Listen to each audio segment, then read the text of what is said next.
Bismillahirrahmanirrahim. Wala tufsidu fil ardi ba'da islahiha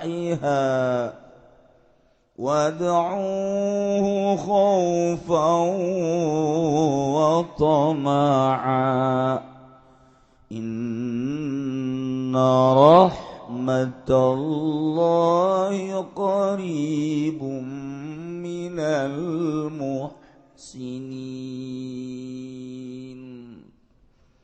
Wallahu a'lamu bimmaradi wala tufsidu lan aja ngarusak sira kabeh fil ardi ing dalam bumi bisyirki kalawan syirik wal ma'asilan pirang-pirang maksiat ba'da islahiha ing dalam sausana den patut tekenane ardi bibasir rusuli kalawan den utus pirang-pirang utusan wad'uhulan pada ngundang sira kabeh ngadu sira kabeh ing rabbakum khaufam min iqabih ngarau di saking siksaan Rabb wa lan kena arah-arah ngarep-ngarep rahmatihi ing dalam rahmat Rabb. Inna rahmatallahi satuhunna rahmat Allah qaribun iku kang parek minal musinina saking wong kang gawe beci kabeh al muti'in tegese kang taat kabeh wa tadzkiru qarib lan utawi ngamuzakarkeun lapad qarib al mukhbari bi kang den gawe khobar apa bi kalawan qarib adrahmatin saking lapad rahmat idopatiha ilallah iku karena den idopatakeun ya rahmat ilallah baring lafaz Allah maring lafaz Allah.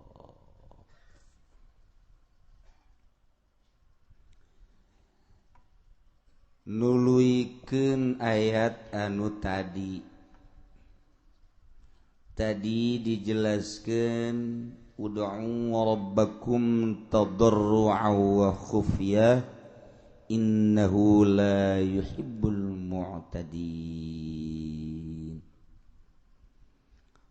Ngadaru Allah maraneh kabeh ka pangeran maneh dengan syarat hiji tadarru' DP ka Gusti, dua khufyah sasamaran bibisikan ulah gegerwa sir bae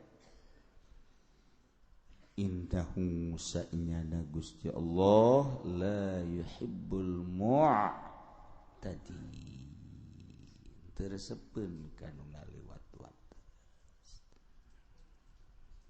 Dilanjutkeun ku wala tufsidu fil ardi ba'da islahiha wad'uhu khaufan wa tama'a.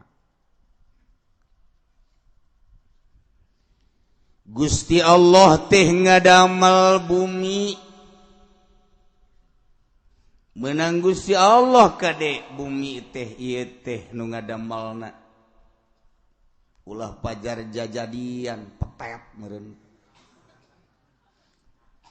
cara paham Darwin dina tafsir ngajelaskeun bahwa bumi teh ieu mah jajadian we cenah lain dadamelan Gusti. Ya kumaha apa itu sabodoh. Setelah Allah ngadamel bumi didamelah anu bakal jadi penghunina. Selain daripada hewan-hewan daratan, hewan-hewan lautan, anu bakal paling dominan penghuni bumi ialah manusia. Timimiti Kangjeng Nabi Adam alaihi salam. Anak baranakan datang ke Kangjeng Nabi Idris. tidinya anak baranakan datang ka Kangjeng Nabi Nuh. Di zaman Kangjeng Nabi Nuh geus bangkawarah makhluk teh geus loba nu teu nurut ka Allah jeung ka Rasulna, diberela siksa banjir sesa tina banjir. Anak baranakan deui terus datang ka Kangjeng Nabi Sulaiman, datang ka Kangjeng Nabi Musa, datang ka Kangjeng Nabi Isa alaihi salam, kuari urang di zaman Kangjeng Nabi Muhammad sallallahu alaihi wasallam. Allah ngutus Rasul teh jangan beberes di muka bumi. Tatanan kehidupan manusia teh supaya akur jeung anu nyeuna. Wallahu alam baheula di zaman Kangjeng Nabi Daud, zaman Kangjeng Nabi Sulaiman, di zaman Kangjeng Nabi Musa, Kangjeng Nabi Harun, zaman Kangjeng Nabi Isa keun. Walaupun orang bisa ngerti, bisa nyaho melalui kitabna Zabur di zaman Kangjeng Nabi Daud, Taurat di zaman Kangjeng Nabi Musa alaihi salam, Injil di zaman Kangjeng Nabi Isa alaihi salam, seluruhna kabeh nitah nauhidkeun ka Gusti Allah.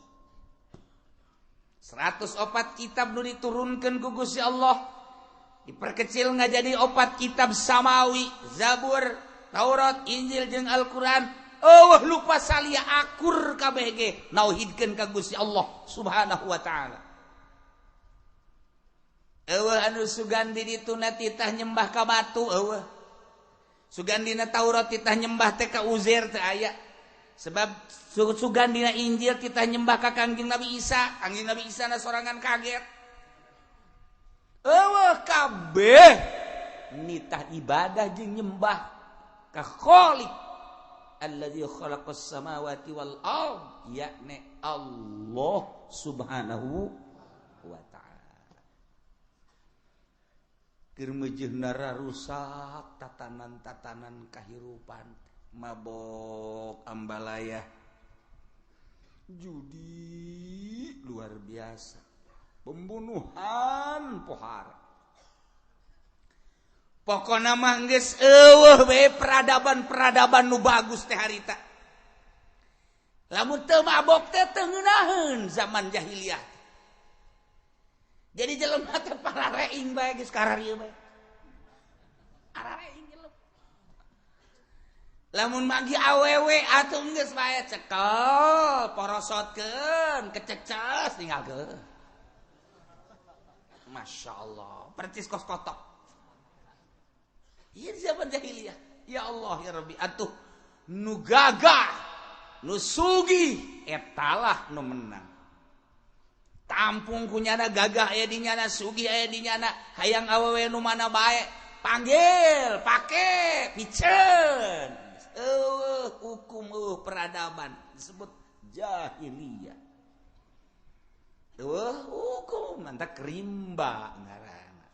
Percis kos di leuweung bae. Mau jadi raja, nah sebabnya nu gagah turun ka gajah, sebabnya boga kagagahan. Tah hukum mana bae atuh nu gagah. Tah eta di zaman jahiliyah teh kos kitu, jadi hukum rimba nu dipake teh. Masya Allah, pabelit teh. Mata komplotan-komplotan. Nyeunlah kobilah supaya engke lamun nyerang ka anu bisa menang. Nyeunlah kobilah anu eta teh timbul kobilah teh untuk memperbanyak manusia, memperbanyak pengikut, memperbanyak umat. Maksudnya ketika aya gontok-gontokan teh supaya menang. Dijieun lamun kuari organisasi. Baheula mah kobilah, bani anu. Supaya menang, mana nu paling loba ngibarkeun bendera paling luhur. Nyana anu sangat berkuasa, gagah aya di nyana, sugih aya di nyana, pengikut paling loba. Dek naon deui? Saha hayu coba nung bisa ngelehkeun aing?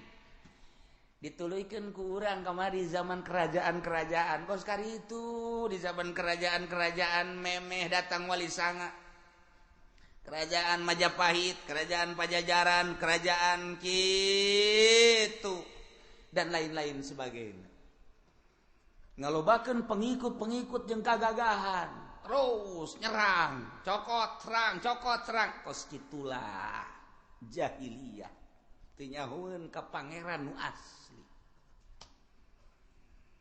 di tengah-tengah kerusakan tatanan kehidupan manusia eueuh hukum jeung eueuh peradaban Allah Maha Kawasa ngutus seorang rasul nu ngaran Kangjeng Nabi Muhammad sallallahu alaihi wasallam dek ngarubah perjudian, permabukan, perzinahan perzoliman, pembunuhan, bayangkeun ku urang. Kangjeng Nabi dengan tenang geus dipersiapkeun ku Gusti Allah mentalna jeung segala rupana. Gancang caritana Kangjeng Nabi boga julukan Al-Amin. Dengan kepiawaian Kangjeng Nabi, keramah tabahan Kangjeng Nabi. Henteu pernah Kangjeng Nabi ngajak gontok-gontokan, teu pernah Kangjeng Nabi ngajak riributan. Malah Kangjeng Nabi seringkali misahkeun jelema nu ribut. Seringkali Kangjeng Nabi ngadamekeun jelema nu pasini. Seringkali Kangjeng Nabi ngaislahkeun keributan-keributan baik individu perorangan maupun rombongan-rombongan Kangjeng Nabi. Tenarlah dengan julukan Al-Amin. Maka terus setelah 40 tahun Kangjeng Nabi turun ayat Iqra bismi rabbikal ladzi khalaq khalaqal insana min 'alaq Iqra wa rabbukal akramul ladzi 'allama bil qalam 'allamal insana ma lam ya'lam. Diangkatlah Kangjeng Nabi jadi rasul. Mulai dakwah Kangjeng Nabi door to door. Lalauna dari pintu ke pintu bisik-bisikan. Tentu baik jelema nu narima nu henteu nu narima nu henteu. Tapi terus bae Kangjeng Nabi dakwah. Teu saeutik anu milu ka Kangjeng Nabi nu dianiaya. Geus puguh nu dibacok, geus puguh ditubles, geus puguh nu dipedang, geus puguh nu diseret, geus puguh anu di kitu dipentang dipanon poe, ditindihan ku batu. Tetep bae katingali kategeran iman para sahabat. Allah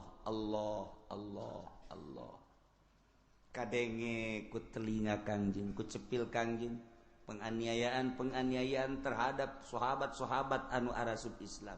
Kangjeng hanya bisa berdoa, cuma berdoa. Terus Kangjeng Nabi dakwah. Berhasillah Kangjeng Nabi dakwah di Mekah. Karena Kangjeng Nabi saat eterek dibunuh, instruksi ti Gusti Allah, hijrah Muhammad ka Madinah. Hijrahlah ka Madinah Kangjeng Nabi. Dakwahlah di Madinah sampai aya peperangan jeung pihak Quraisy. Lantaran pihak Quraisy, pihak Abu Jahal, pihak Mekah henteu sadar. Terus ngayakeun perlawanan ka Kangjeng Nabi. Jadilah perang Badar, jadilah perang Uhud, jadilah perang Hunain, jadilah berbagai peperangan.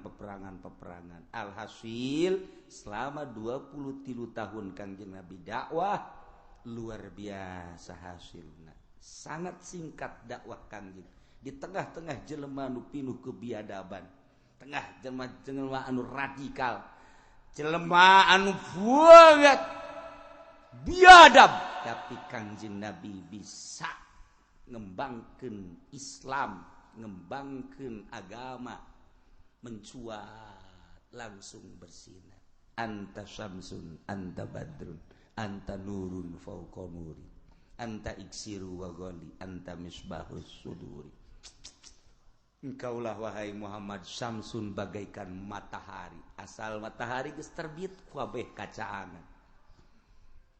Urang nu jauh jeung Mekah, jauh jeung Madinah, kacaangan ku sinar makrifat Kangjeng Nabi, nubuah Kangjeng Nabi ku risalah Kangjeng Nabi caang hate urang nyaho ieu haram ieu halal nyaho pangeran nu asli Allah nyaho ieu mah Kristen agama anu kafir Yahudi agama nu kafir Konghucu nu kafir Buddha Kristen dan lain sebagainya kafir hiji be inna dina indallahil Islam anta syamsun anta badrun engkau Muhammad bagaikan bulan purnama ketika bulan muncul sacaan sejuk kabeh urang kasidaran ku sinar bulan Kangjeng Nabi sejuk luar biasa indah anta iksiru wa goli percis kos kayu iksir lamun urang boga kayu iksir segede kieu bae dicekel ku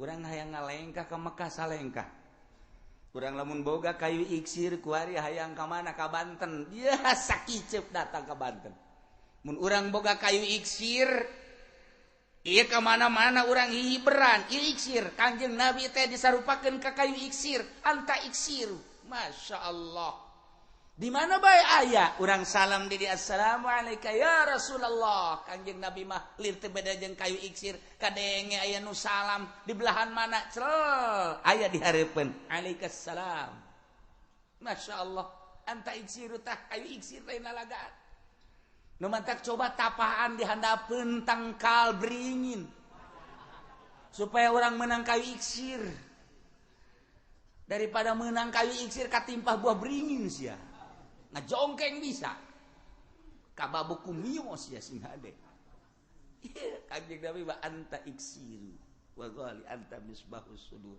eta lamun kurang dicarita-caritakeun secara global bepan eta mah tasbih ngaranna anta syamsun anta badrun anta nurun fauqan nur Gusti mah cahaya di atas cahaya mun urang nyaritakeun cahaya kompor sakitu boga cahaya lampu sakieu Kangjeng Nabi di atas eta patromak Kangjeng Nabi di atas patromak mesuri Kangjeng Nabi di atas mesuri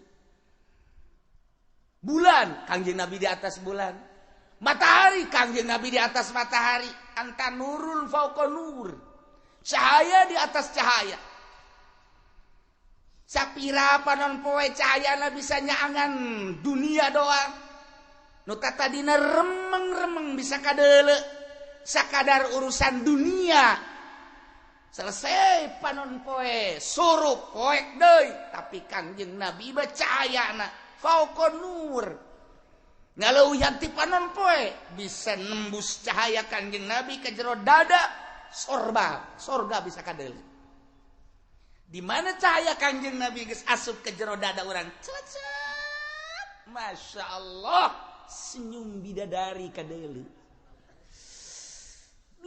di handapna aya hunungan ya Allah ya Rabbi kebel-kebel ngagedean tah hunung orang kanker tah mah bidadari dunia tah mah kadeuleu nyulusup cahaya Kangjeng Nabi ka dieu Quran kurang bisa dibaca bisa dihartikeun eta naon cahaya Kangjeng Nabi Masya Allah karim kurang bisa zikir tengah peuting aya cahaya Kangjeng Nabi kurang bisa tahajud Allahu Akbar tengah peuting aya cahaya Kangjeng Nabian di dieu lamun dicabut cahaya Kangjeng Nabi wah tuh lu biasa tahajud molor boro-boro tahajud subuh ke jam 7 pas deuk Allahumma hdini aya anak turun deui ka handap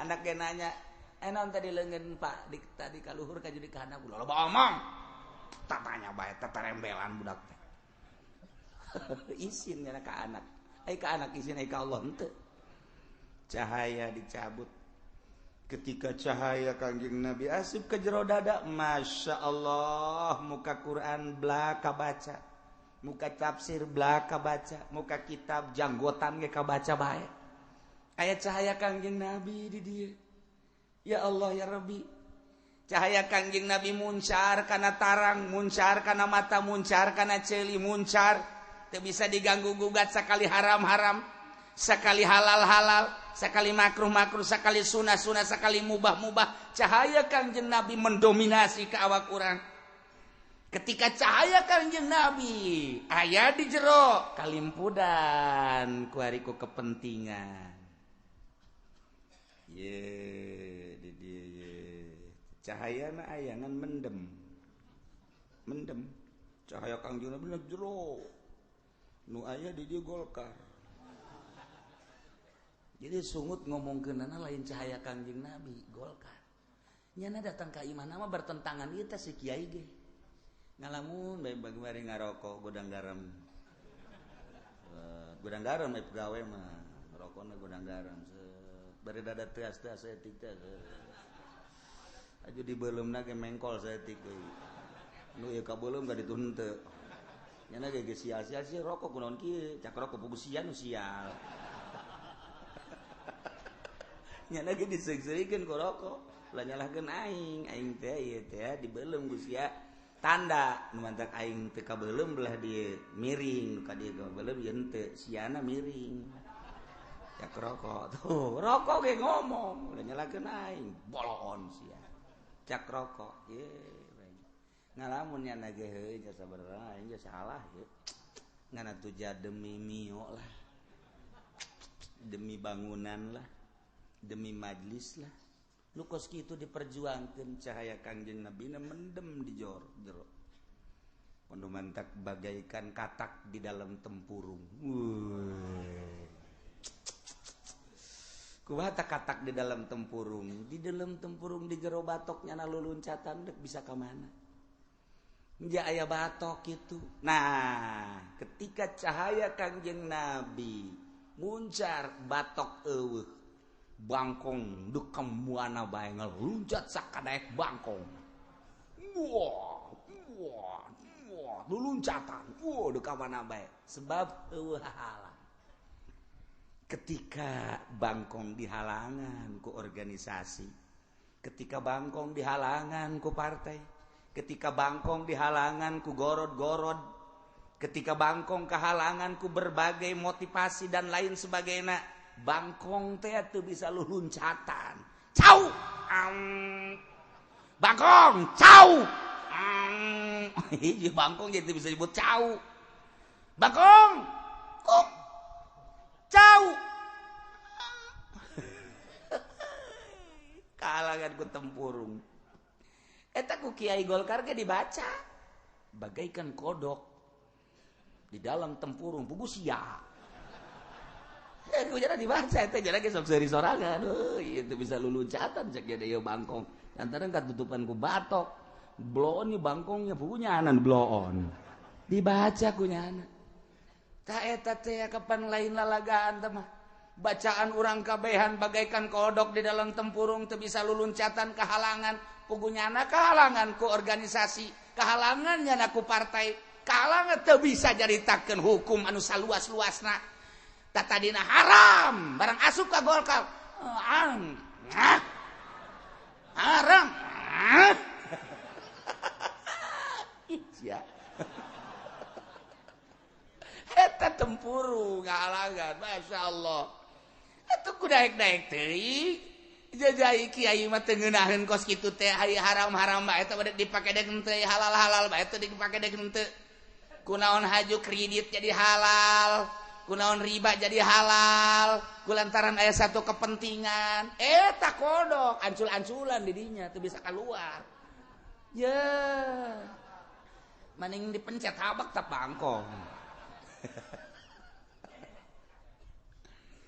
Kangjeng Nabi teh terus bae dakwah ngabeberes tatanan-tatanan kehidupan manusia melalui Al-Qur'anul Karim dek nyaritakeun naon aya Al-Qur'an tentang ubudiyah cukup dina Al-Quran tentang muamalah cukuplah Al-Quran tentang siasat tentang aya dina Al-Quran berbagai-bagai tentang budaya ya dina Al-Quranul Karim deuk neangan naon dina Al-Quran Kangjeng dakwah dibere mukjizat Al-Quranul Karim alhamdulillah masya Allah dengan waktu anu singkat mutatadina jelema nyembah ka berhala ka uza ka manat ku ari mah nyembahna ka Gusti Allah Subhanahu wa taala nu tatadina awewe rurundayan Buuk ka mana-mana, bujal ka mana-mana, ping-ping ka mana-mana, turun ayat hijab jadi rarapih ku ari mah rambut awewe teu kadeuleu ku lalaki, bujal kitu kene dada dan lain sebagainya. Rapih.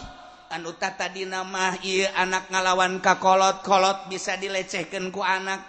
Kalantaran aya Kangjeng Nabi, aya tatanan Al-Qur'anul Karim, aya adab-adaban anak ka kolot. Kitu keneh atasan ka bawahan, bawahan ka atasan, antara kitu pemimpin jeung rakyat jeung pemimpin aya adab-adaban anak. Masya Allah rapi luar biasa. Kangjeng Nabi dakwah ngabilukeun peribadahan tata dina ka patung, ka batu, ka makhluk wari ka Allah. Anu tata dina muamalah teu beres, cara jual beli, cara pinjam meminjam dan lain sebagainya. Jol Kangjeng Nabi ditata sedemikian rupa rapih luar biasa. Urusan perpolitikan, pemerintahan dipimpin ku seorang raja, Sultan Khalifah. Kabelah dieuna kumaha cek khalifah, sebab khalifah teh henteu sewenang-wenang lantaran aya kitab Al-Qur'anul Karim. Ngalaksanakeun Al-Qur'anul Karim, berangkat rapi luar biasa. Tentang budaya-budaya anu diakui ku Al-Qur'anul Karim, dilanjutkan rapi. Tentrem Mekah jadi tentrem Madinah, jadi tentrem satu suara, nyembah ka Gusti Allah Subhanahu wa taala, peribadahan, imimiti syahadat, salat, kemudian zakat, puasa, haji, lain lalagaan rapi. Ditata rukun iman, amantu billahi wa malaikatihi wa kutubihi wa rusulihi wal yaumil akhir wa bil qadari khairihi wa syarrihi minallahi ta'ala. Nyebar di timur tengah, ka Yaman, ka Turki, ka Baghdad, Irak, ka Iran, ka Mesir, ka Yordan, terus rambah ka dieu ka Asia, kitu Pasifik, terus datang ka dieu ka Malaysia, terus ka Indonesia. Berangkatlah terus para aulia-aulia Allah. Memeh Malik Ibrahim, Maulana Malik Ibrahim geus aya. Lantaran Syekh Maghribi geus dakwah, Syekh Samsudin geus dakwah, aya Nyi Siti Fatimah ge seorang sahabat eta teh geus dakwah. Bahkan cek sawareh sahabat, cek sawareh tabiin dakwah ngan kakencengna di zaman para wali songo. Rapih tatanan-tatanan nu tatadina tatanan-tatanan kemanusiaan, termasuk peribadahan nu tatadina nyembah ka makhluk wari jadi nyembah ka Allah Subhanahu wa taala. Pimpin ku Raden Patah Demak, di dieu ku Syekh Syarif Hidayatullah Banten, pimpin ku Syekh Maulana Hasanuddin. Jelema ngemprai kabeh ibadah ka Gusti Allah Subhanahu wa ta'ala. Indung kanu jadi anak, boga dedeh anak ka indung menghormati, ka bapa menghormati. Kitu kene aya hakul jar, bapada tetangga ngabogaan hak, aya hakus, aya hakudin, hak antara agama rapi ditata ku para wali-wali Allah Subhanahu wa ta'ala. Aslina ku Kangjeng Nabi Muhammad sallallahu alaihi wasallam. Tak karapihan eta kudu terus diperjuang.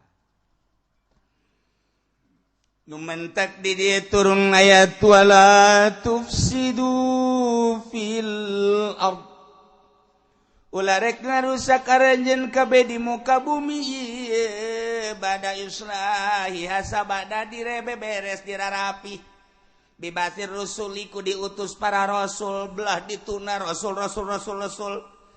Terakhir diutus ku Gusti Allah, Rasul Allah nungaran Kangjeng Nabi Muhammad sallallahu alaihi wasallam. Dirapihan ku Kangjeng Nabi tatanan-tatanan kehidupan manusia teh, akidah-akidahna, syariat dan lain sebagainya rapi, ulah diganggu, ulah dirusak.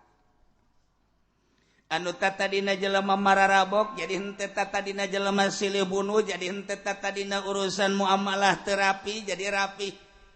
Tatadina urusan soal agama teu beres jadi beres. Tatanan eta lanjutkeun, ulah sok dirusak.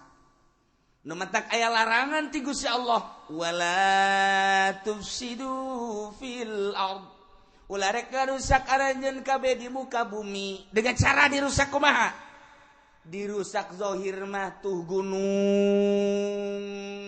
ditebangan digalian tuh kayu ditebangan dibeakeun tuh laut dan lain sebagainya eta kerusakan-kerusakan teu sabaraha tabakos kitu bae naonna lantaran aya kepentingan-kepentingan di Gunung Sindur Gunung Beak soteh jalain jang nyana jangsa apan urang sepatan dek nyeun imah lamun batu jam moal bisa mata Gunung Sindur ku ari dibedulkeun jegudot di bawaan kesempatan di bawaan karajeg di bawaan ka kitu mana ka Cikupa ke Pasar Kemis ngawujud guari nu jadi musola jadi majelis salim deres sama jadi imah jadi macem-macem di Gunung Sindur nu mantak mun aya orang Gunung Sindur kudu ditangkep terima kasih kamu orang Gunung Sindur kudu nuhun lantaran nyana eta nu boga gunungna pasir di alaan baheula di Bitung di sedotan jalain jang nyana jang urang kabehan kajian kuku mah hageja emang kebutuhan urang masalah sama kos kitu mah di Kalimantan wah ditebangan kayu di bawaan ku ari ka Jakarta ka Tangerang ka Jawa Tengah ka Jawa Timur nu di bawaan nama aya 10% mah nu dijualna aya 80% mah nu dijual lain dijual dipaling di bawaan ka luar negeri tapi cak batur tapi cak batur ge tapi jelas sama urusan ada urusan pemerintah tapi Allah sama kayak hitung-hitungan aya di akhirat ai jana beukieun makan kos kitu atuh engke ge jana digadilan tuh nya urusan kos kitu tapi nu paling bahaya wala tufsidu fil ardi ba'da islahiha ulah rek garusak aranjeun kabeh di muka bumi ieu dengan cara bisyirki kusyirik migawean kakasyirikan kamusikan wal ma'asi jeung berbagai permaksiatan bada islahiha sabada dibeberes ku Kangjeng Nabi ieu dunia ieu bumi ieu tatanan kahirupan manusia teges anggeus diberesan ku Kangjeng Nabi terakhir ayat al yauma akmaltu lakum dinakum wa atmamtu alaikum nikmati wa raditu lakumul islama dina rapihan usaha ulah sak dirusak col aya nu nyieun kelenteng col aya nu nyieun gereja etalah perusak bumi sabada wajeng dapi luar biasa keras dakwah dirusak ku jelema nu nyieun kelenteng nu nyieun gereja nu nyieun pihara nu nyieun berbagai tempat-tempat kalacutan woi anu nyieun night club anu nyieun bar wow di Jakarta di Bandung Medan kota-kota besar Surabaya segala gang doli segala di Jakarta naon karang di Jakarta teh anu nu kuari eueuh teh nu para tertengan saksi apem teh naon karang-karana tuh nyaho bae aja pendi mah sebab nyana jadi satpamna meureun baheula ya Allah ya Robbi sabaraha gajihna si budak tuh kan eta nu ngarusak ternyata terus ka Tangerang di Tangerang ge lain lalagaan geus loba barbar geus kudu dicaritakeun komo di dinya matah di dinya belah ditu teh naon karang-karana belah ditu ulah ka Kajati heulana tuh nu di ditu tuh nu rame teh nu di tol ke belah katuhu naon ngaranna pan sia osok kadinya iya kari masyaallah aju di Jati kadinya aya terus dek di Jende di Bojong dek di dieu di dinya teh geus aya anu datang ka kaula jelema anu dek ngabangunna jelema anu dek ngabangun minta izin ka kaula di dinya teh geus aya tanda tangan MUI tinggal kiai cenah aya nu tanda tangan mangkaning bulan puasa Lamun kiai di dia tanda tangan cenah bakal dibere duit. Wah, lumayan ya. Cek urang jang lebaran mantep ya. Ndeh aing ka Garut tuh hese-hese ya. Nah, sia sabaraha duit dik merena. Berapa mau kasih saya? Saya tanda tangan di situ. Hotel itu bojong bakal bojong hiji, belah ditu belah raja hiji. Dia tuh langsung ka dieu ieu naon garang-garangna? Siapa mah ka nyaho.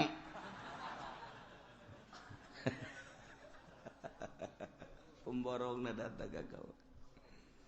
Langsung ngobrol jeung kula kiai, kalau kiai tanda tangan ini kan sudah ada tuh suatu. Kukula di dulu, aya nyahon mentak kula nyarahon.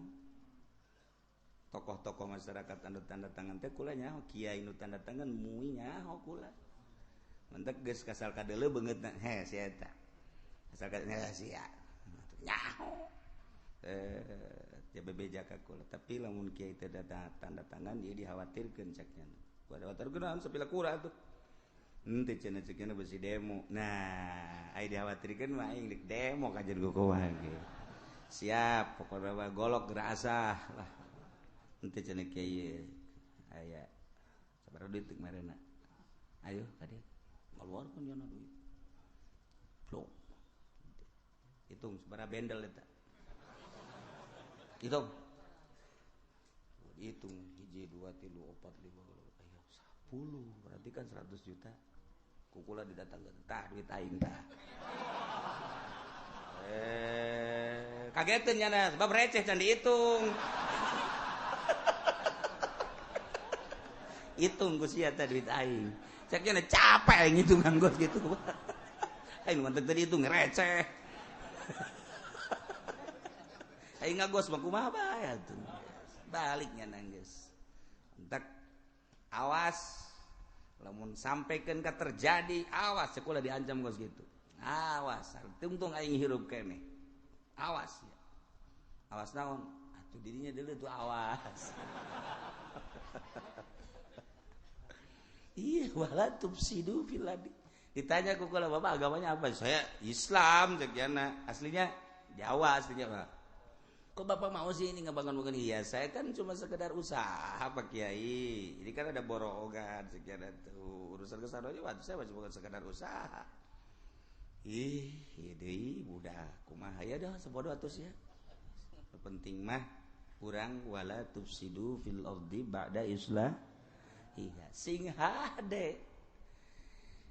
Pagawean-pagawean syirik, pagawean-pagawean maksiat ulah ditimbulkan lantaran geus rapi ku Kangjeng Nabi dibangun. Setelah dirapi-rapi ku Kangjeng Nabi nitipkeun ka sahabat. Sahabat titipkeun ka tabiin, tabiin nitipkeun ka asbat tabiin. Titip datang ka Wali Songo. Ti Wali Songo titip datang ka kiai nu arayeuna. Ye Al-Qur'an titip sing hade laksanakeun. Ye tafsir. Ya, kalam-kalam ulama di berbagai mazhab-mazhab sing ada titip ya laksanakeun di negara Indonesia nu mayoritas Islam. Sing ada wala tufsidu fil ardi ba'da islahiha. Ulah rek ngarusak anjeun sabada tatanan-tatanan negara geus dirapihan nu baheula ku Kangjeng kadieuna ku para wali Allah Subhanahu wa taala. Ulah dirusak dengan cara nimbulkan persyirikan, nimbulkan permaksiatan. Kade, awas sing hade. Lamun kurang dikodok wala tufsidu latelanahi tufsidu fi'il mudhari. Berarti di dieu teh aya nahi, nahyu eta adalah sebagaimana di dieu urusanana urusan fasad. Tentang pasadan ulah ditimbulkan larangan kudu dijaga aya sabaraha tinggal kurang ditingali dina syariat agama Islam sabaraha eta anu dilarang teu meunang ditimbulkan karusakan teh ti dieu di deuleu aya manu wal manu min idkhalil mahiyah ay mahiyatil ifsad yaqtadil min jami'i anwa'ihi manu di dieu penyegahan ngasupkeun mahiyah teh hakikat jati diri karusakan na ikido cek usul fikih nerapkeun yakni ngajurung kana nyegah seluruh tina karusakan. Jadi ku bahasa eta teh eueuh anu ditolelir hiji bae sugan taya wabe rusak ulah ditimbulkeun. Rusak nu mana? Hiji ifsadin nufus ngarusak awak pembunuhan. Dua ifsadil mal ngarusak harta dicopet digarong digasir dan lain sebagainya. Tilu ifsadil ansab turunan dengan perzinahan. Opat ifsadil ukul akal dengan cara mabok dengan cara ekstasi dan lain sebagainya. 5 ifsad kitu adian agama. 5 ialah Kangjeng Nabi ngalarang dirusak. Hiji ifsadun nufus awak anu tadina di zaman jahiliyah pembunuhan terjadi teu meunang salah saitik dengan turuna Kangjeng Nabi diislahkeun ku Kangjeng Nabi dirapihan ulah sok ngabunuh lantaran walil qisasi hayatu ya ulil albab boluh deui tampiling deui motong deui rusak deui mantak ulah ifsadin nufus sebab kabelah dituna aya qisas. Nomor kedua ifsadul mal harta ulah diganggu gugat. Urang ngageser harta sajengkal bae bakal dikongkorongkeun ke di akhirat. Patani ngageseran ge galengan saetik di akhirat bakal dikongkorongkeun 7 lapis bumi.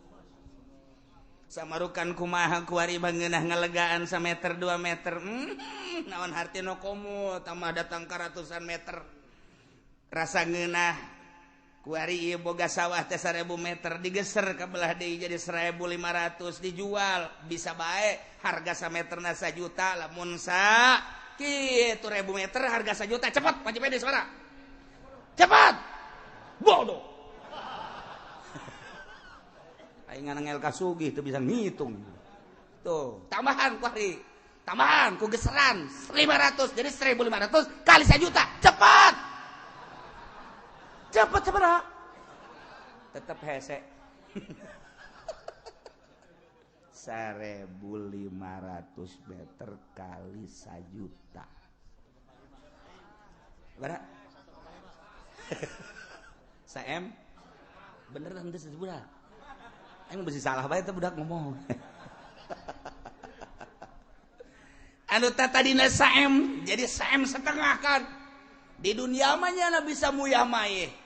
Taruhlah meuli mobil bisa jadi meuli Lexus misalnya atau meuli Fortuner misalnya bisa meuli Kijang tambah jeung imah hahaha pae sia dikongkorongkeun ka sia mangkaning lain 1 meter 2 meter 7 lapis langit kali 500 meter jehey emang kumaha kuari sakadar menikmati Fortuner belah dituna menikmati Lexus atau baby Ben meureunnyana miliaran mah atau aku ari mah boga mobil anu okos eta teh anu kitu teh naon karana ta naon ngaranna mobil perang teh perang lain naon lain meuli Hammer lah nyana dan lain sebagainya ngeunah bae ku hari hayo sia di akhirat sia ku Allah geus disiapkeun tadeuh dikongkorongkeun ka nyana ayo sia lurah kongkorongkeun ka lurah aduh cak lurah teh nya berat ya aing masyarakat dikongkorongkeun. Ya Allah, ya Rabbi. Eta aya Ki Haji deui nyeser. Masyaallah, macul-macul teh saeutik bae sajengkal mata. Sajengkal doang tetep dikongkorongkeun bae. Aduh, eta budak Ci Haji. Teu meunang copet, cukat cokot dan lain sebagainya ngarusak harta. 2 ifsadul mal. Nomor 3 ifsadul kitu ansab turunan mantap kudu dijaga ge kuari urang lamun nyaritakeun di Indonesia geus hese jasa nyaritakeun kamari ieu mah keur kuraletik masih keneh itu perzinahan teh ngan saukur di kota besar kuari barang loba kontrakan di urang Masya Allah hese nyaritakeun geus hampir kabeh sih henteu beureun mun dipresentasekeun nu zina jeung teu zina loba anu zina endeu kumaha atuh matak tinggal nunggu azab bae loba anu kakula cerik kunaon cerik mbak ini cina saya hamil atau hamil sih nangis yang nggak ada bapaknya emang kemana bapaknya mati tak apa bukan nggak mau tanggung jawab terus kesini nangis mau apa siapa yang mau nerusin siap dibawa baik ke pondok gitu ya kayak gitu kos gitulah dibawa ke dia tuh ceknya nama meren coba tuh tolong santri mah seorang dia goblok meren santri aing diteruskeun burung coba eta naon geus teh isin ban kuari mah awewe ka imah araramil anu 5 bulan nu 6 bulan careurik nya cek nya nu tanggung jawabna undek dikumahakeun aju kula kumaha tuh jawabna kos kitu aju kumaha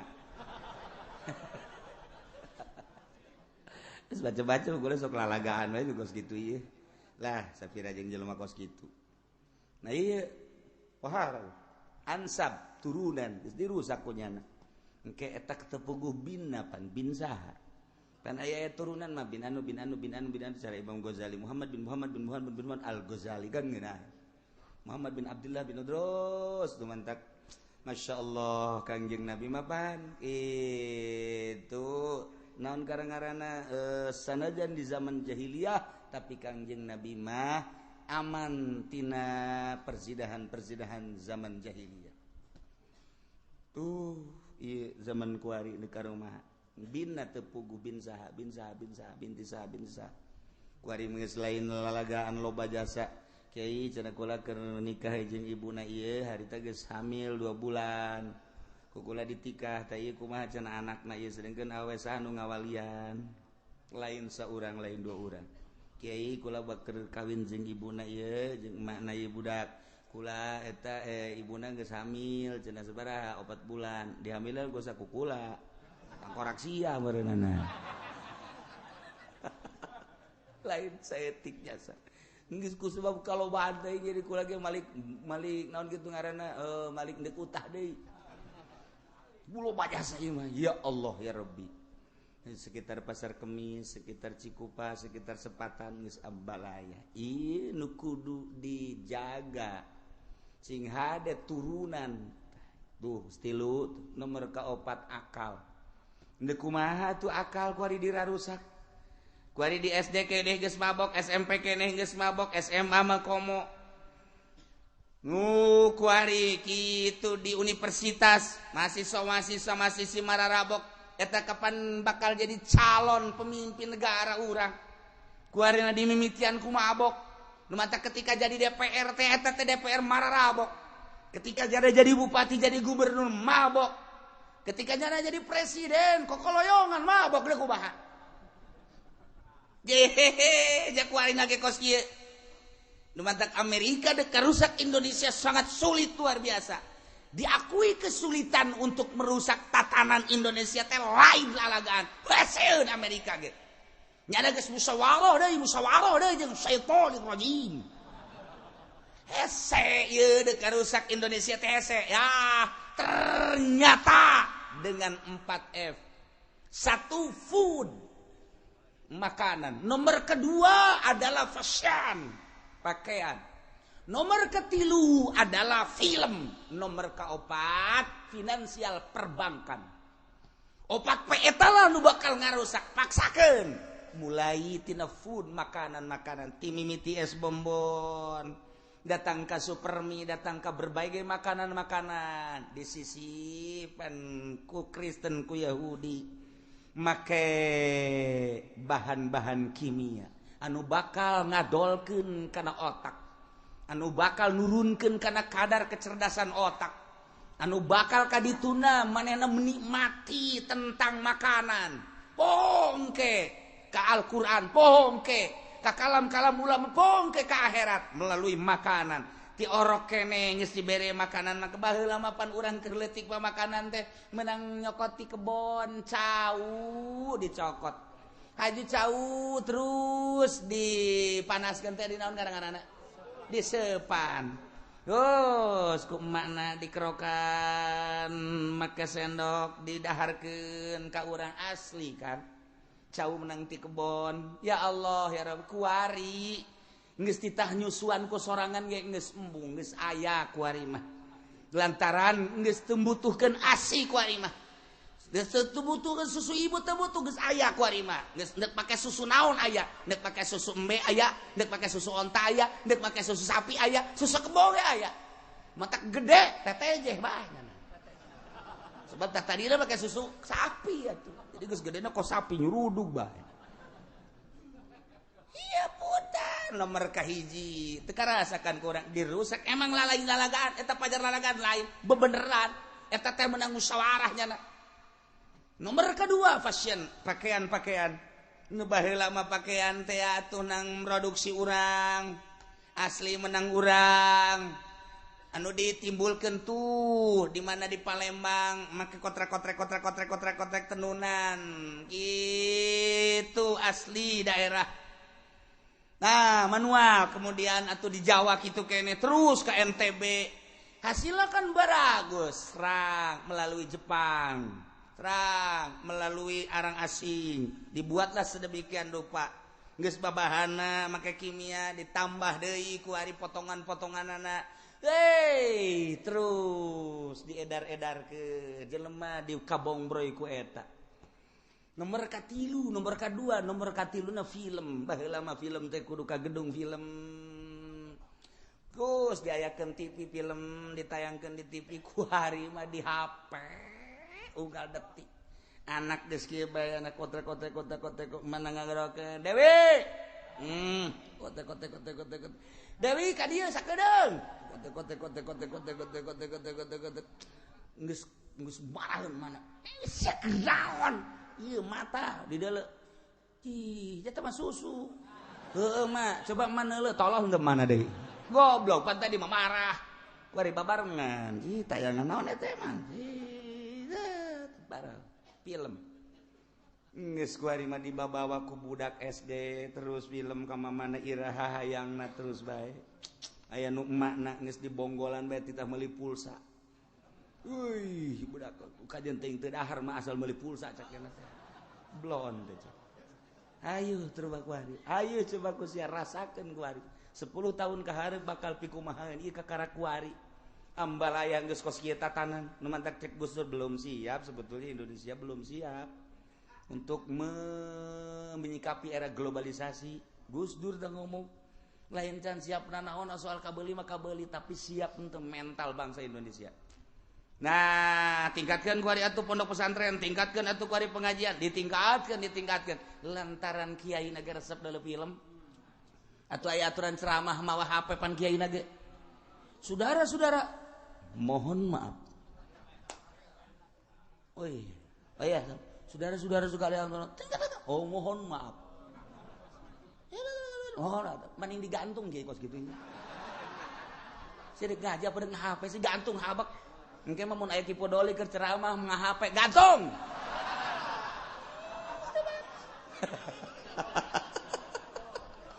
Itu naon? Keur ngaji HP, keur ngaji. Ya Allah ya Rabbi. Atuh wayahna bae kiai.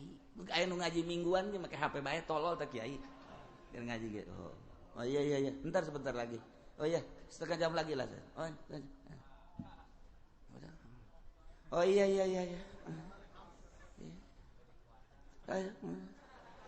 Kiai bolon itu mah kiai. Atuh aya na bae kiai, hai HP, ku aing sia ditenden heula. Selama 2 jam aing dek ngaji, ulah gagang ku aing sia. Nya kecuali aing mah ngaganggu sia. Iya geus merajalela ka kiai-kiai keur ceramah nga-HP. Geus puguh di kantor mah atuh keur musyawarah nga-HP, geus kitu keur ngaji nga-HP keur salat. Keur salat HP di dieu. Jangan julak-julak usah sai kitu.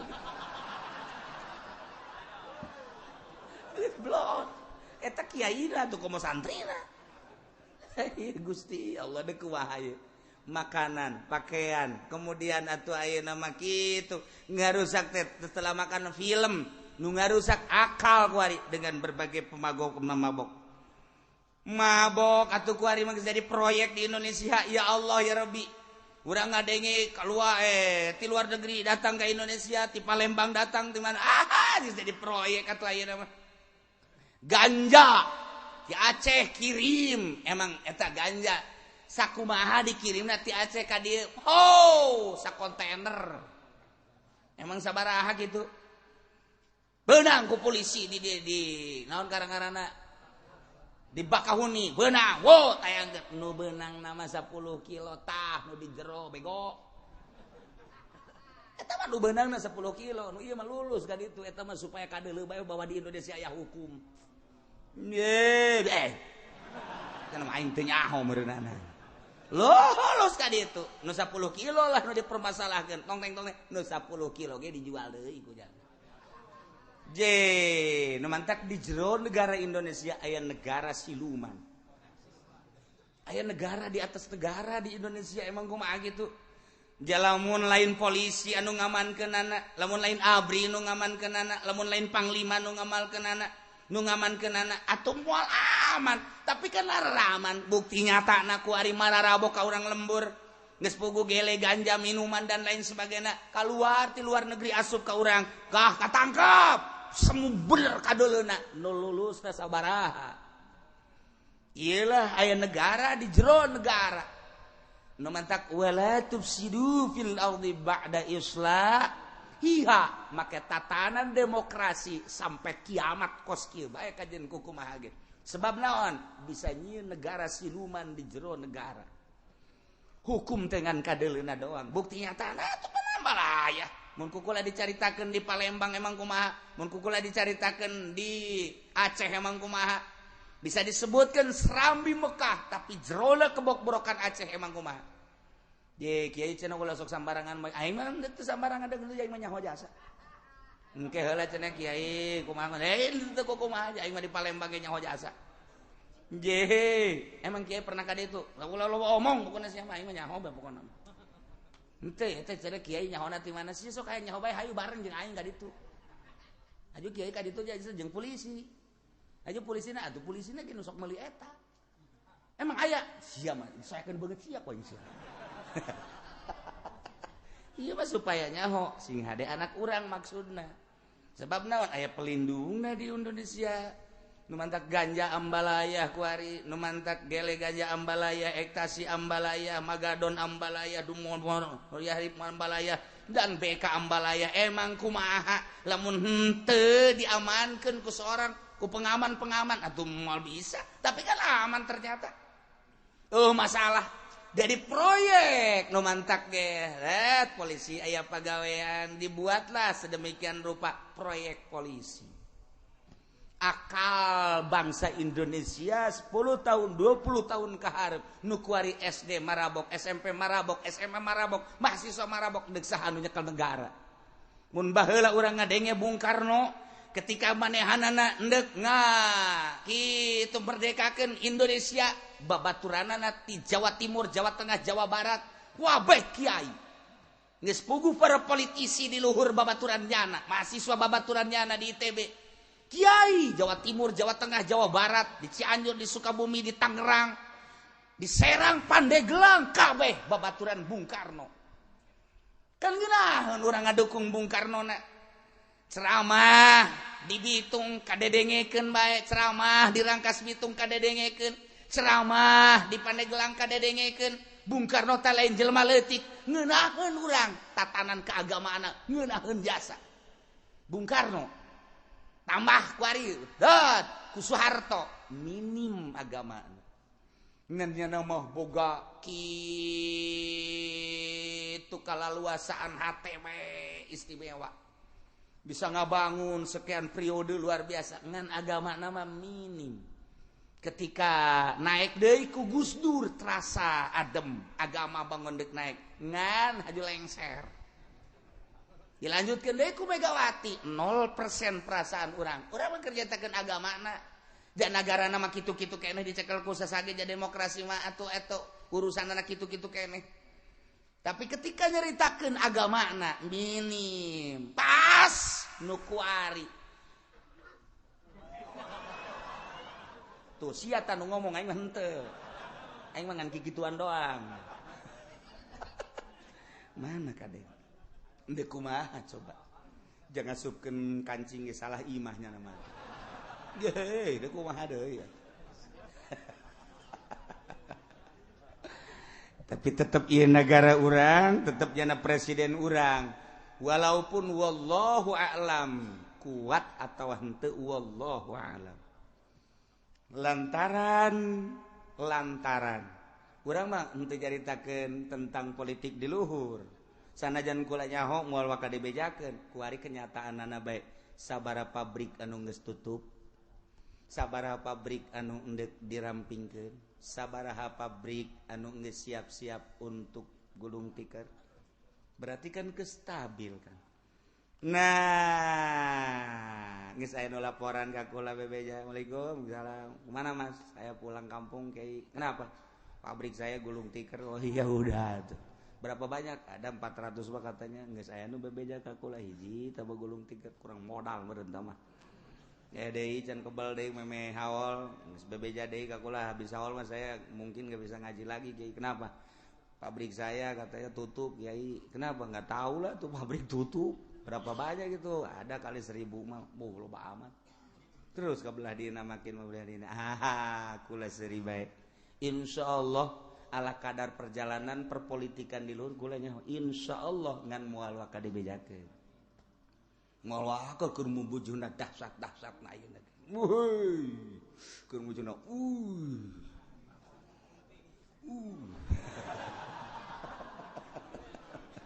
wallahu a'lam. Nah, Prabowo geus dipanggil geus 3 kali pertemuan Prabowo. Kemudian atuh ayeuna berbagai pertemuan organisasi di luhur geus mulai, organisasi Islam geus mulai diperkuat. Kamari Rebo di Yogyakarta mengarah engke ka Jakarta. Kan keputusanna tetep bae engke aya ti para ulama-ulama. Mantak kula ge rada kaondang saeutik. Ieu beuki kaondang. Ulah kaget atuh sia. Engke kaondang ge pelebah mana jeung deuk naon heulanan. Sia mah haju kaget bae. Kaondang teh buat teuin menteri paeh aya nyalateun.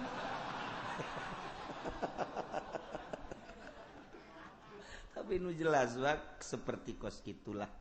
Geus aya hawar-hawar tah. Nah, eta mah urusanna demokrasi mah tugas kitu bae. Nah, ieu aya negara di jero negara siluman. Ulah dikira di Indonesia satungtung negara demokrasi kieu bae.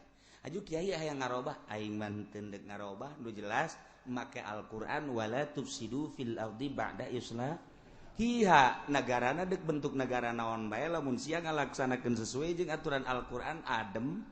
Ulah rek ngarusak di muka bumi dengan persyirikan, dengan permaksiatan. Sabada tatanan bumi ieu manusiana diberesan ku Kangjeng Nabi. Ye, ulah sok dirusak ya tah. 5 tadi sing hade ulah dirusak. 1 awak ulah dirusak sampai pembunuhan. 2 harta ifsadul mal. 3 ifsadul ansab turunan. 4 ifsadul ukul akal. 5 agama.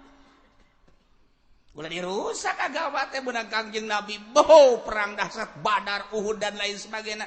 Urang tinggal neruskeun. Karena loba loyalitas di Indonesia teh muncullah sampai agama nu aya di Indonesia lalu asa non muslim minoritas tapi nyana bisa tolak cangkeng. Mayoritas Islam tapi seakan urang namu di negara urang sorangan. Kunaon eta? Ku sebab leluhur urangna nu nyekel negarana ti mimiti lurahna datang ka camatna bupatina gubernurna terus sampai ka luhurna henteu boga agama anu kuat sehingga agama teh dianggap mainan ku nyana pek bae neuk kios kitu mah kula masa kadar nyaritakeun seperti kos kitulah di Indonesia da buktina ketika urang boga masalah tentang agama minta urang perlindungan anu ngalindungi. Berarti kan kesulitan di orang mayoritas Islam tapi orang jadi tamu di negara orang ngan keur carita mangga bae deuk kos kitu mah pek bae ngan sia ge bakal paeh presiden bakal pae, gubernur modar, bupati koit, camat mah pararae. Ieu ge caritakeun, emang kiai moal pae, aja aing pae sarua. Dan aing mah pae teh geus siap jasa aja aing mah.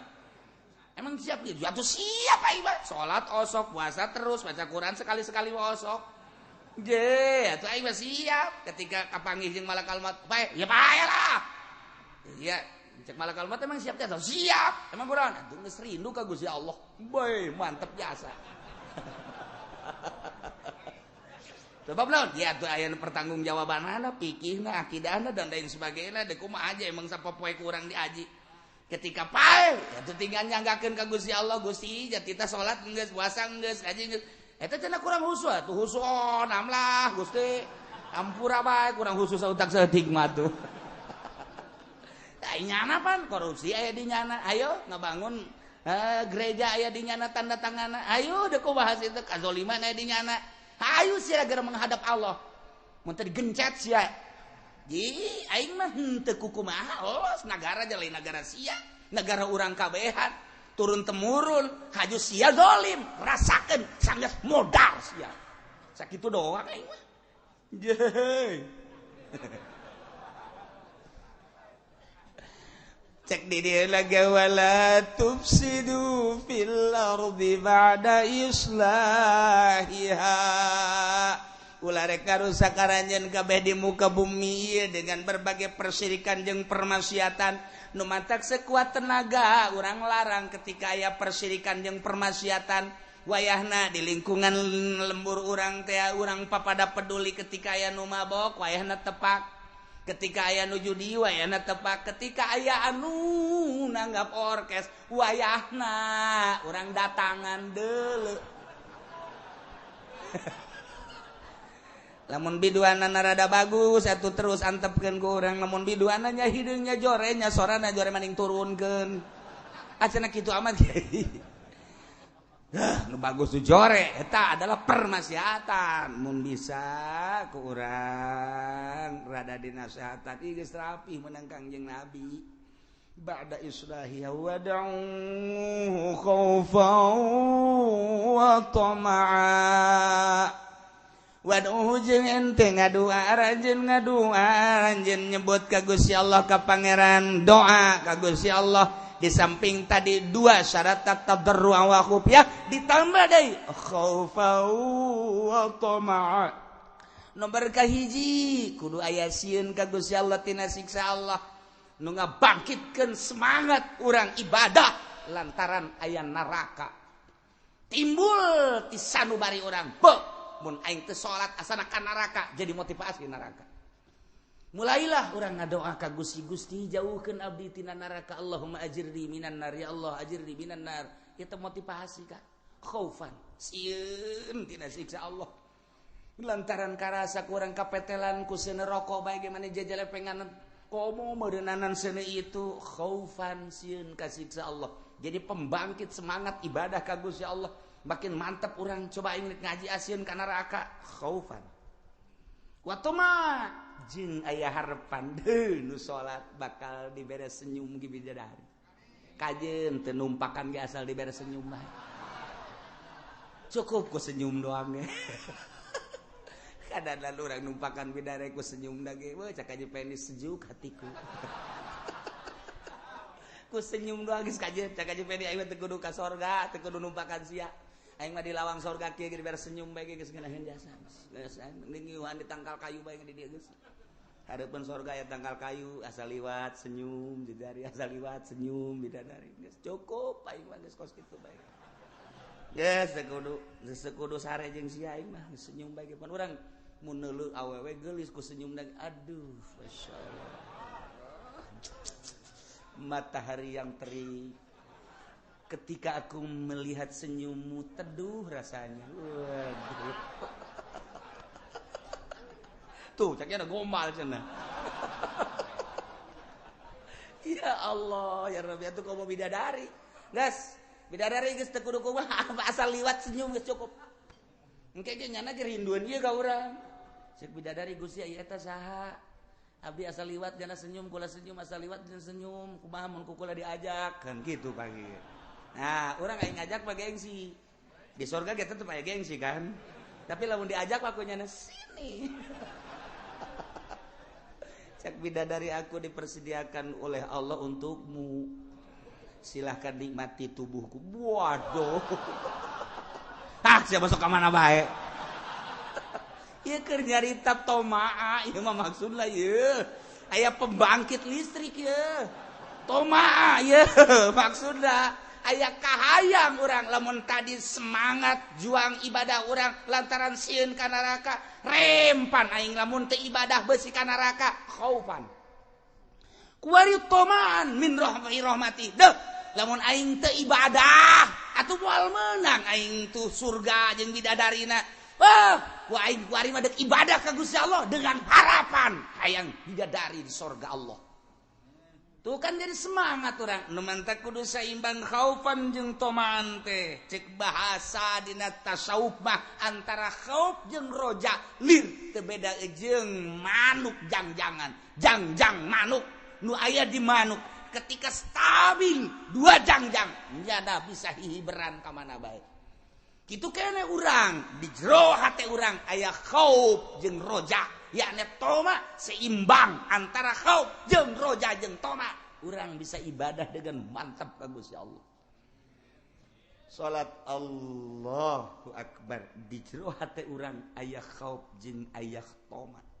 Ketika ditanya, kunaon dia salat nu mantap salat? Sieun ka neraka. Kunaon sieun mantap salat bae? Hayang ka sorga, sieun ka neraka jeung hayang ka sorga. Sarua 50% 50%. Etalah ibadah anu handap, ibadah nu teka. Ibadah jelema bersyariat makos kitu bae. Mun ditanya ieu papais aya naonan? Oh ieu mah aya cauan. Oh cau, heuh sadegeun urang hobi ka cau di dahar ku urang. Sia kunaon teu ngadahar papais bunga mah teu resep ka cau. Emang unti tah aya. Ieu make unti tah. Oh ieu unti nyana ngadahar unti. Sia teu ngadahar emang udah aing mah cau henteu unti henteu. Emang resep kana naon? Aing mah resep teh ka jerona lamun aya ieu anta naon ngaranna anu amis teh susu mun aya susuan jerona. Ieu aya teh susuan. Roti mie mah di dahar gunyana. Disesuaikeun jeung kahayang-kahayang eta kan ngaranna orok nu kos kitu mah. Orok nu kos itu makanan-makanan teh ya. Lain maksud seubeuh tapi maksudna hayang aya nu dipake ka resep jerona makanan nah eta jelema-jelema nu kos itu ibadah ngos kitu teh ieu dikhawatirkeun tetep ka sorgana nu kos kitu mah sebab boga kahayang ka makhluk lain ka Allah. Taekeun ku urang lantaran urang geus salat bae umur geus kolot kamari mah salat teh urang teh sieun ka neraka hayang ka sorga sieun ka neraka hayang ka sorga tingkatkeun ku ari mah aya urusan sorga jeung neraka mah jatah mah urusan Allah maning ka Allah nu nyieun sorga jeung neraka. Adapun deuk di ka sorgakeun deuk di ka nerakakeun kumaha nu nyieunna bae abdi mah hayang ka nu nyieunna bae. Ieu mah ngomong takos kitu ngomong mah babari pelaksana mah pan hese. Atuh hese pelaksana mah ngan ngomong doang. Atuh unggal pidato ge bisa ngomong makos gitu tapi pelaksanaanna coba di jero hate urang rek teu hayang ka sorga teu embung ka neraka teu embung ka neraka teu hayang ka sorga hiji Allah tah eta teh lamun boga kos kitu tah urang tekad di jero hate wali ngaranna sia ibadah bae mun teu naon bohong henteu deh bohong sayang ka sorganya henteu sapira sorga itulah makhluk-makhluk kayaknya dadamelan Allah. Sia sieun ka neraka mimbung. Sia dek dibeuleum atuh masalah mah dibeuleum nya kudu bogana ieu. Acana dibeuleum diasur-asur atuh los. Bener sia. Masuk aju kos kitu sia. Sia dek itu lamun ku Allah di ka nerakakeun. Atuh maknya Allah ngararakakeun mulai tah geus rada turun maknya. Geus rada turun tah. Rada sieun nya lagi sarua. Maknya Allah tega ka aing ngararakakeun je atuh sapira sia ulah-ulah sia wali ge wah di ka nerakakeun maka neraka tuh sapira sia mah wali lain kiai lain sapira tukang toge heuh nya atuh sia suara teh embungan nerakanya kitulah kira-kira turun berarti kan Aing asli mah lain kitu. Sia kudu dia ibadah bae ka Allah. Aing mah ka Allah. Sia yang ka surga nya teu. Moh meureunana sia ombung ka neraka. Henteu. Nu bener sia, ieu bener aing mah kajian kuku mah ka Allah bae. Lah sia mah kajian kuku ge bohong. Ih, aing mah kieu. Aing hayang ka surga aja aing mah teu pantes di ka surgakeun sapira aing. Ai di kanarakakeun atuh meureunana pantes ba pantes bae ngan sabenerna mah aing nyeri ka neraka mah. Tah jadi bae ka Allah bae nyanggakeun adapun dekan mana nama kumaha Allah bae eta teh asli di jero hate wali eta teh. Geus we jadi ibadah, sedekah geus teh hayang ka alam, teh hayang nanaon salat, teh hayang ka alam, teh Allah. Tah eta teh kan kudu diurus melalui thariqah nu kos kitu teh. Supaya bisa kieu urang hirup teh Gusti sapira abdi atuh jata tadi nage eueuh haju aya diayakeun nage ku Gusti berarti abdi teh nu Gusti haju abdi hirup ku ari sapira hirup abdi atuh jaya teh aya hirup teh aya nyawaan bae sedengkeun nyawa ge ditempelkeun ku Gusti mun ku Gusti dicabut meureun abdi panyanggakeun sadaya-daya sapira abdi atuh Gusti harta-harta abdi mau urusan luareun abdi janu Gusti keneh loba nu sugih di cara rabut mah jasara rusah bae atuh komo abdi eueuh-nanaonan nyanggakeun sadaya-daya sehingga sapira abdi Gusti lah abdi mah eueuh nanaonan ngarasa eueuh nanaonan terus makin hari makin eueuh nanaonan rasaan diri makin eueuh nanaonan Gusti sapira abdi jawayah paeh mah paeh bae dek diabdikeun diri abdi ka Gusti cak Gusti salat cak Gusti puasa cak Gusti haji cak Gusti perang abdi dek disiapkeun demi ngaladen ka Gusti sapira hirup abdi atuh Gusti jan teu perang ge wayah paeh mah paeh bae geus bae ku eueuh nilean eueuh hargaan eueuh kaluhuran diri abdi perasaan ku handap-handapna abdi dek ngabdi ka Gusti jam sabaraha titah Gusti abdi siap ngalaksanakeun andai kada kudu perang paeh di medan laga eueuh kudu kahook diri abdi nyawa tarohanana nyanggakeun Gusti abdi mah hayang ka Gusti wungkul pan eta ngeunaheun jasa talamun geus kos kitu hudang tengah peuting Gusti abdi dihudangkeun ge ku Gusti haju tiris ge nang Gusti abdi deuk garingkuk deui nang Gusti dia tolol beureun sia mah Saya ada gabikeun eleh ku tiris dicoba urang udang peuting ku tiris dicoba udang peuting ku panas dicoba urang teh ku sehat dicoba urang ku gering ayo sia lamun endek ngabdikeun diri sia ka aing ngarasa diri sia eueuh nilai ngarasa diri sia eueuh pangkat coba ku aing deuk dicoba sia hayo kaingkeun coba urang keur sehat Allahu akbar dibere sales basa etik cek pamajikan ka henteu ka masjid emang salat subuh boro-boro ka masjid salat kencan emang kunaon moal salat teulana nyegering emang kunaon bongan Allah mere gering ka aing tuh ngabongankeun ka Allah pantolol tan teu tuh urang mah kos kitu bae nah tak wali tah malah mengiskan ka Allah dak wali ngaranna segala rupa geus ka Allah nah ulah rek garusak anjeun di muka bumi dengan persyirikan dengan permaksiatan sabada dirapihan ieu ku ayana rasul-rasul nu diutus ku Gusti Allah terakhir utusan Allah adalah Kangjeng Nabi wad'uhu doa ku maneh ngadoa maneh ka Gusti Allah ka pangeran dengan syarat tambah dua khaufan wa tama'a inna rahmatallahi qaribum minal muhsinin sanyana rahmat Allah teta qaribun deukeut binal musinin ka jelema nu nyieun hade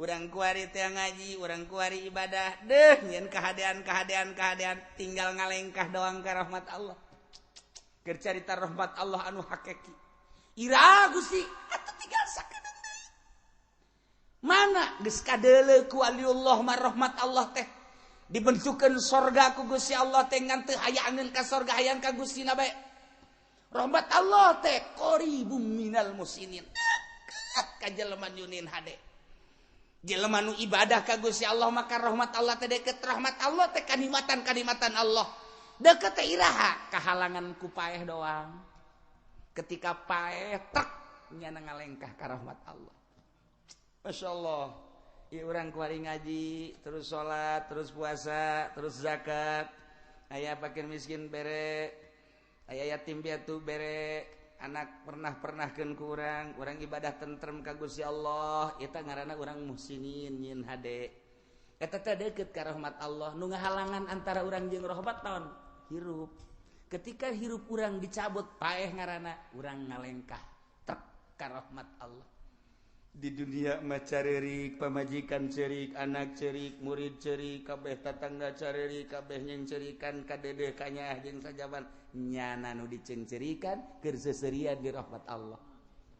Masya Allah qaribum minal muhsinin deukeut ngan kahalangan ku paeh doang paeh trek nyana ngalengkah ka dinya ya Allah ya Rabbi nu mantak lamun jelema nu luhur jasa mah akidahna imanna ketika dititah perang teh siap naon sebabna paeh trek ka rahmat Allah paeh trek ka rahmat Allah inna rahmatallahi qaribum minal muhsinin tanu mantak sanajan kukumaha ge tetep bae urang ngaharepkeun rahmat Allah jeung rahmat Allah teh deukeut jasa ka urang tinggal urang kuari mempersiapkan diri untuk masuk ke rahmat Allah nu dihalangan ku paeh samemeh urang paeh siap-siaplah urang ngalobakeun nyieun kahadean supaya urang asup di golongan muhsinin lantaran nu deukeut kana rahmat Allah mah inna rahmatallahi qaribum minal muhsinin mudah-mudahan urang kabehan diasupkeun ka golongan muhsinin sehingga urang aya dina rahmat Allah urang balik aya dina rahmat Allah urang bakal kana rahmat Allah babarengan jeung ahli-ahli rahmat Allah subhanahu wa ta'ala bi barakati umil Quran al-Fatihah Bismillahirrahmanirrahim alhamdulillahirabbil alamin arrahmanir rahim maliki yaumiddin iyyaka na'budu wa iyyaka nasta'in ihdinas siratal mustaqim siratal ladzina an'amta 'alaihim ghairil maghdubi 'alaihim waladdallin